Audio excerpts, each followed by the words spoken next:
আমি জনাব তারেক রহমানকে একটা ছোট্ট পরামর্শ দিয়েই বক্তব্য শেষ করব, 1 মিনিট।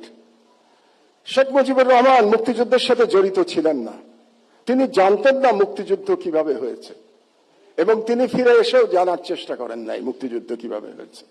তাকে আওয়ামী লীগের লোকজন যা বলেছে এবং ভারতীয় পক্ষ যা বলেছে সেটাকেই তিনি ধরে নিয়েছিলেন, এটাই মুক্তিযুদ্ধের ইতিহাস ছিল, এই জন্যই তিনি ব্যর্থ হয়েছিলেন। জনাব তারেক রহমান, আপনি 17 বছর দেশে ছিলেন না, আপনি জানেন না এখানে কি হয়েছে।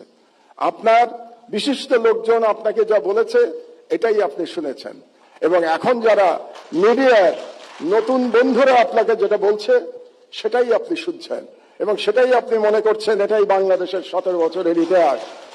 বাংলাদেশের 17 বছরের ইতিহাস এটা না। সেই ইতিহাস আমি বর্ণনা করব ভবিষ্যতে যদি আপনি এরকম কোন অনুষ্ঠানের আয়োজন করেন এবং সেই অনুষ্ঠানে আমাকে 15 মিনিট সময় দেন, তাহলে বাংলাদেশের মিডিয়ার ইতিহাস, 50 বছরের ইতিহাস আমি বর্ণনা করব। সেই প্রত্যাশা ব্যক্ত করে আমার বক্তব্য শেষ করছি। আপনারা শুনলেন, আমাকে দাওয়াত দিয়েছেন এখানে, এই জন্য ধন্যবাদ জানিয়ে আমার বক্তব্য শেষ করছি।